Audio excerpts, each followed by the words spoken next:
அடுத்தப்புறமா என்னன்னு பார்க்கலாம். இப்போ பார்த்தீங்கன்னா, முத்து வந்து ஸ்போக்கன் இங்கிலீஷ் கிளாஸ்க்குலாம் போயிட்டுருக்காரு இல்லையா? அங்க வந்து ஒரு இன்கம் டேக்ஸ் ஆஃபீசர் அங்க வந்து படிக்கிற ஒரு ஆள் வந்து பார்த்தீங்கன்னா, நம்ம முத்துக்கு வந்து ஹெல்ப் பண்றதா சொல்றாங்க. அப்போ வந்து முத்துக்கு வந்து இது வந்து ரொம்பவே சந்தோஷமா இருக்கு.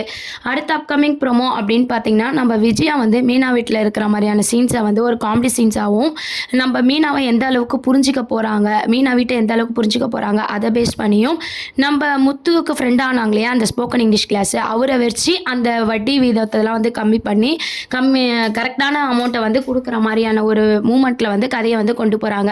ஏன்னா, இன்னைக்கு எபிசோட்ல பார்த்தீங்கன்னா, விஜயா வந்து வரமாட்டேன்னு சொன்னாலும், வேற வழி இல்லாம பார்த்தீங்கன்னா, முத்து வீட்டுக்கு போறாங்க.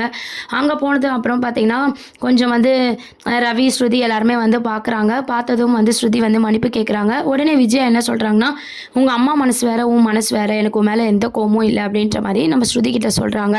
அதுக்கப்புறம் பார்த்தீங்கன்னா, சரி நான் சாரி கேட்டுக்கிறேன் அப்படின்ற மாரி ஸ்ருதியும் எல்லார்கிட்டயும் சாரி கேட்டுட்டு, ரவியும் ஸ்ருதியும் அங்கேருந்து கிளம்புறாங்க.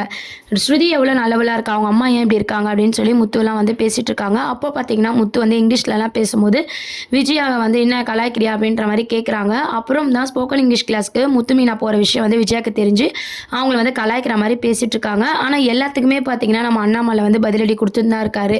அதுக்கப்புறம் இந்த மாதிரியான சீனை கொண்டு வராங்க. இன்னொரு சைட் பார்த்தீங்கன்னா, மனோஜ் வந்து ரோகிணிக்குள்ள சந்தோஷமா இருக்கலாம். அம்மா நம்ம கடைய விட்டு போணும் அப்படின்ற மாரி அவரும் நினைக்கிறாரு. கதை நகருக்குள்ள வந்து இப்படி தான் கொண்டு போறாங்க. இதுக்கப்புறம் தான் பார்த்தீங்கன்னா, ஒரு மெயின் சீனை வந்து கொண்டு வர போறாங்க அப்கமிங் ப்ரோமோவா. அது என்னன்னா, இப்போ கிளாஸ்ல வந்து இன்கம் டேக்ஸ் ஆஃபீசர் வந்து முத்துக்கு ஃப்ரெண்ட் ஆயிட்டார் இல்லையா?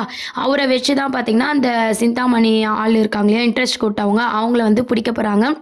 அப்போ 38,00,000 அப்படின்ற விஷயத்த வந்து கம்மி பண்ணி, அதிக வட்டியா இருக்கு அப்படின்னு சொல்லி அத கம்மி பண்ணி, கம்மியா கட்டுற மாரி வந்து இது பிரச்சனைய வந்து முடிக்க போறாங்க. அது மூலமா தான் பார்த்தீங்கன்னா, பழைய போல வந்து அண்ணாமலை வந்து அவர் வீட்டுக்கு போற மாரியான சீன்ஸ வந்து கொண்டு வர போறாங்க. இது எல்லாமே பார்த்தீங்கன்னா, முத்து மீனால நகர்ந்த மாரி தான் வந்து கதைய வந்து கொண்டு போறாங்க.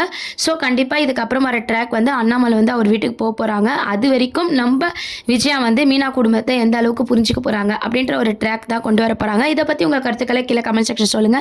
சப்ஸ்கிரைப் பண்ணுங்க.